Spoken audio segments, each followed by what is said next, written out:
First, we got to talk about this, Z. Ovi. He is turning back the clock. He is...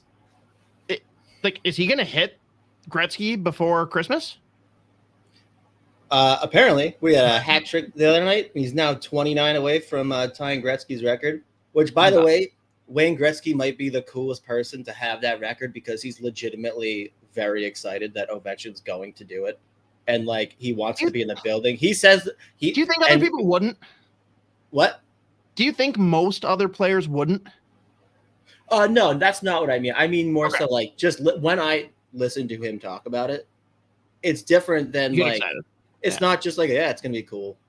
But, like, he goes into, like, what it was like when he overtook, like, Gordie Howe and, like, how... Oh, wow. How? Haha.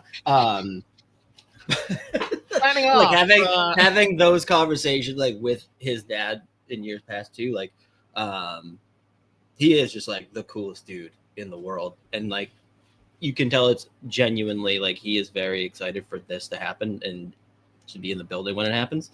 And you just know like 60% of like the Canadian broadcasters are probably going to cry when it happens. Not like this is amazing. I'm so glad I got to see this. This is the worst thing that's ever happened to the world. That's how a lot of them feel. Is Hockey Canada ever been in a worse place? They are in eternal hell actually. But he's going to do it this year. He's got 29 to go. They have 65 games left. They've got 54 games until they play in Minnesota. So it'd be so cool if he's like 2 goals off it when they come here. That's what I'm like praying for. Ideally, he puts up like a ton in the next like couple weeks and then hits a drought right before Minnesota and does it in Minnesota. That would be fitting.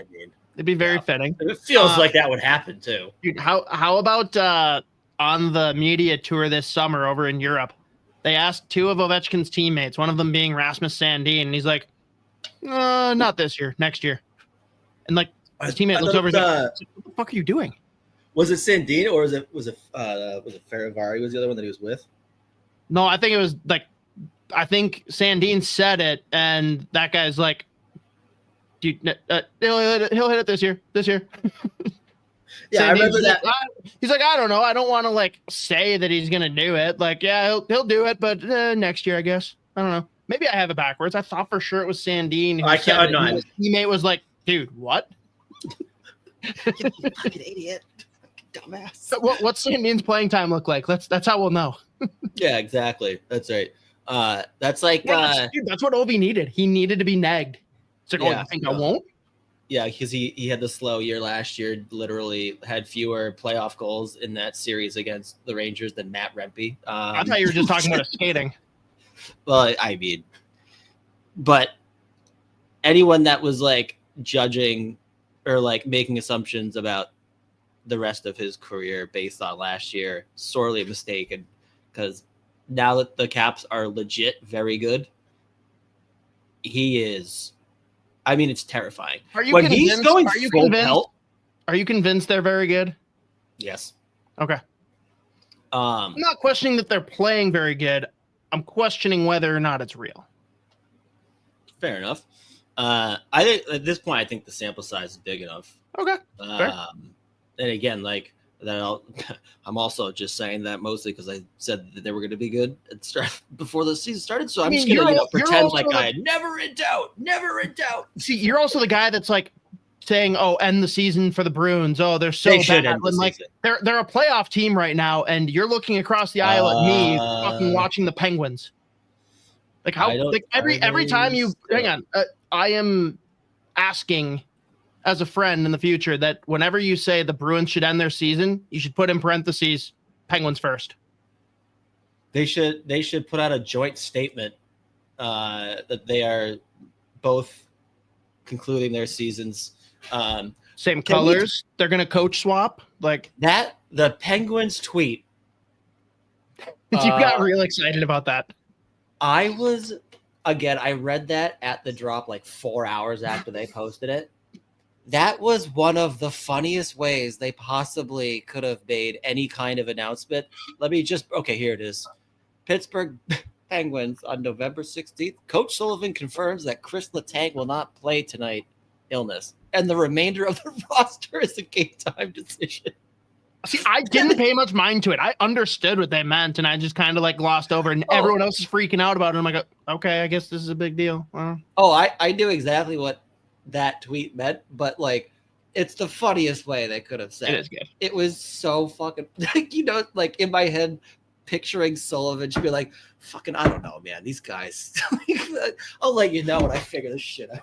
And immediately an article up on The Athletic, an Athletic article saying, another outbreak of the mumps in Pittsburgh. Yeah, I know. Seriously. Oh, shit. But okay. Yeah. So anyways, Capitals good. Bruins bad, but not as bad as Z says. Penguins very, very bad. And to that note, we have the anti-Penguins. Their young guy decided to give a big middle finger to Mr. Torts. Yeah, Michkov. Again, as we all said, he was going to get scratched at some point.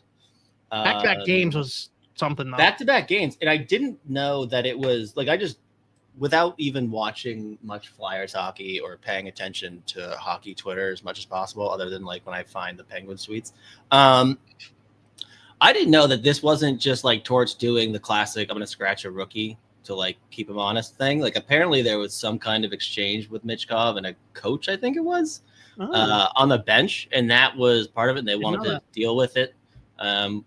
The fact that it was 2 games is interesting, but I mean, what a response. In the 3 games since he's come back from getting scratched, he's got points in all 3.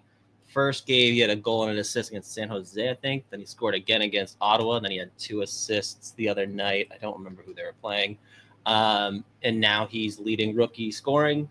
He is unbelievable. Like, I was very curious to see what the first 20, 25 games of him playing in the NHL would look like.